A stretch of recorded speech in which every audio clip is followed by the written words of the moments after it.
research and find out as to why there seems to be some sort of a behavioral change on part of people here in India and across the world. And slowly you have more and more people taking the coronavirus threat almost lightly. So I delved deeper and I thought I should really find out as to why you and I are behaving in this manner. Once it is unlock 1.0, we're going out, we're not taking enough precautions, and I came across something very interesting.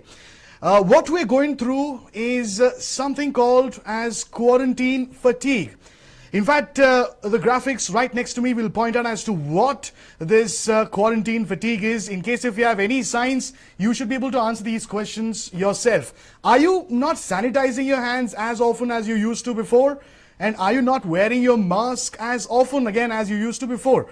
Are you somehow more lenient towards the trips that you're making outside? And have you somewhere down the line begun to care less about contracting COVID-19? These could be possible reasons. In case if your answer is yes to all of these questions, then it is clear that you are experiencing what is known as quarantine fatigue. And in fact, while this is about quarantine and hence we're calling it quarantine fatigue, this in a sense is called caution fatigue. And in fact, to explain caution fatigue, you can just look at your own self as to how you were in the initial weeks of COVID-19. During the initial weeks of COVID-19, when it struck our country, the threat was really new and it was urgent, of course. So you were in a sense driven by self-preservation. You wanted to save yourself, and that's your basic instinct.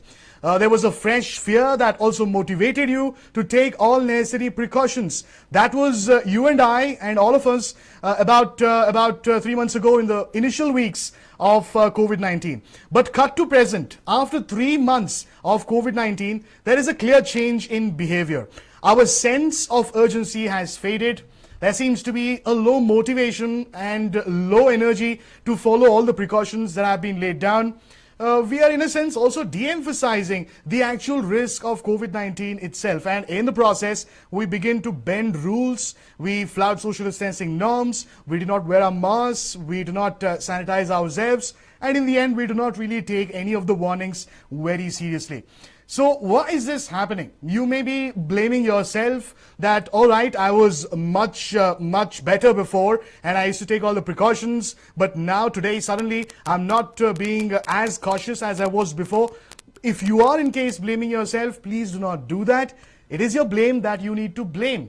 In fact, we're talking about how there is a certain part in your brain which is called the amygdala, and this is the very part of brain that is responsible for threat perception. If there is any kind of threat, if there is any kind of danger, it is amygdala that first spots it, recognizes it, and it is this fear that gets communicated throughout your body via stress hormones, and that's what causes stress inside you against a certain danger. Caution fatigue is also observed in daily activities. If you thought it is only related to quarantine or COVID-19, no, it is not so. It could be something as similar and as simple as an alarm clock every morning. After a period, you start taking it a little lightly. You do not take your alarm clock so seriously. So this is another example of caution fatigue. It happens almost on a daily basis. So what happens essentially is that our brains almost adjust the perception of danger over a period of time, and eventually after a few months or maybe days, the brain's alarm system towards a certain threat go off, and they in a sense do not work anymore. So that's what seems to be happening when it comes to the COVID-19 threat. Well, it is a lot of psychology, a lot of psychiatry involved in the behavioral change as to why we are slowly becoming like this. So I thought I must rope in an expert to really tell us as to what is going on, why there seems to be a behavioral change, and also more importantly as to how we can ensure that we do not experience the caution fatigue or the quarantine fatigue. In fact, joining us live on this very brief interaction is Dr. Vineet Iranna, who happens to be a psychiatrist. Many thanks, Dr. Vineet. Let us first establish the communication. I hope you're able to hear me. I can hear you, Adarsh. Hi. Hi, Many Adarsh. thanks. Many thanks Good for evening. joining us, Good Dr. evening. Vineet. And it is really tough times, no doubt about that. But yes, the tougher the times get, the more lenient people are also getting. So we were just discussing about what caution fatigue is, what quarantine fatigue is. If you could tell us in your own words, in simple layman terms, as to what it means and why people are behaving in this manner slowly. So, Adarsh, while you had rightly pointed out the amygdala and the stress response and the danger coming down over the period of time, that is really good. You have put it in a better words. I will just put it in a very simple word so that everybody could understand. So, what happened during the start of this lockdown? The people were edgy, the people were anxious, and they were mostly uncertain. What is uncertainty? What happens? So uncertainty, you can just divide it. I've just divided into age groups, different age groups. For small kids from probably 0 to 10 or 12, they were not going to schools, and this kind of situation was new to everybody. Right. Not only in India, all over the world. Correct. This kind of lockdown or this kind of effect was a new thing.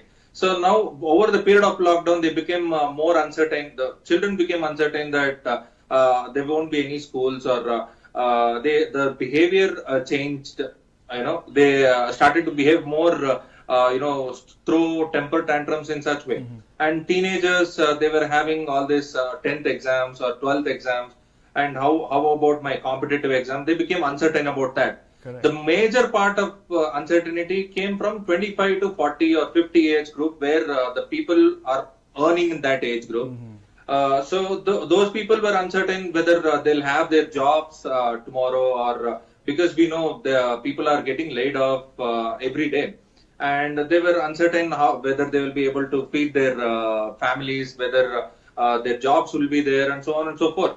So this type of uncertainty wasn't there earlier, and this kind it has impacted a lot, and it has created a lot of anxiety surrounding it. Right. As we know, we are already resilient. We are a resilient population. We have come across all this lockdown, and we have pushed across through it. So we can avoid this kind of fatigue by doing some simple things, which we always been doing since ages. The simple thing is following a daily routine, as in you have to have your food at the right times, you have to sleep at the right time, and avoid substances like cigarettes, alcohol, and so on and so forth. And follow a daily routine activity schedule, and you can watch some YouTube videos or some other videos where you can see the videos and perform yoga at home, and do some exercise at home, so that you can keep yourself fit. And when you're physically fit and when you're following this type of schedule, then your anxious and all this edginess will be at bay. So, But Doctor, even though you don't apologies for the interruption. We were just speaking about the anxiousness, the kind of anxiety that people across the world have for various reasons. But would that, in a sense, explain as to why we're not being very cautious when it comes to taking care of ourselves in terms of following the necessary precautions? For example, in the beginning of the COVID era, we saw a lot of people wearing masks, we saw sanitization taking place, and people following social distancing. But now, all of a sudden, there seems to be a lesser amount of threat perception. So how has things really changed, and do you see all of these anxieties playing a role somewhere? So as you told, the anxiety has come down over the time, Right. and we know that initially the threat perception was more. Now it is almost like, if I can use this word, they have almost taken for granted. Correct. And you can see, as you said, rightly pointed out, most of them are not using the precautions what the government has told. But having said that, the cases are also coming down. The recoveries are more now. As the cases are piling up, the recoveries are also more. Correct. But this kind of mindset has to change, and that is what I was about to say. So if you could really continue on that as to what are the tips that we must ensure that we follow on a daily basis, so that we do not become victim of caution fatigue, and we do not take the threat that still looms large lightly.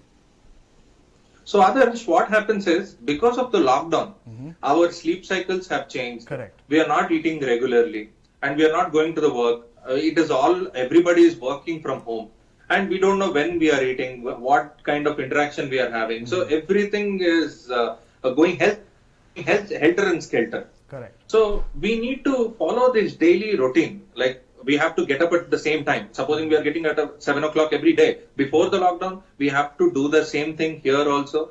We have to get up at the same time. We have to have breakfast and we have to have our food at the same time. Even though we are having working from home, we need to make sure there is a workstation, separate workstation, and where we are concentrating on work at that time and we are not doing anything else. And we have an exercise time, preferably in the morning, probably in the evening. And so do some personal yoga time and spend a lot of time with the family members in the house after the work is done, and have food at the regular intervals and go back to the sleep. So if you follow this daily routine, if you follow this sleep hygiene, if you follow this kind of lifestyle, I think these kind of anxieties will come down. But if, having said that, if you're already following these things, if the anxieties or if these feelings of negative thoughts are coming around again, so I think there is another possible dysfunction in another way. As in, even though a person is following all these kind of routine, they're still having sleep-related issues. They're still having appetite problems. Or they're still unable to interact with people because of the anxiety present in them, and they're unable to do their work from home or going to the office and something like that. That means in overall there is a dysfunction in their lives. Right. Then definitely they have to seek help for that kind of issues. Or else this kind of COVID related anxiety will settle down once the person follows these kinds of activities in the day. So there you have it. It is all about ensuring that we have a semblance of life. That was the take of Dr. Vineet Iranna, who happens to be a psychiatrist. Many thanks, Dr. Vineet, for joining us on this brief interaction and for throwing light on what caution fatigue is, how do you really go about it, and how to avoid it. Many thanks once again, Doctor. So there you have it. Thank you. Bottom line really is that we must keep a lot of things in mind while we are going through Unlock 1.0. It is a phase where there is a certain amount of freedom that is given to us, but that does not really mean that the threat has subsided. Relaxations only for the lockdown, no relaxation for you, for me, and for the rest of the world, because we need to be at the top of our feet, at the top of our game, ensure that we're taking all necessary precautions as we go forward. Many thanks for joining us on this brief interaction. I'll be back once again with another trending topic we shall discuss and throw more light on with our experts. This is Adarsh Vepachedu signing off.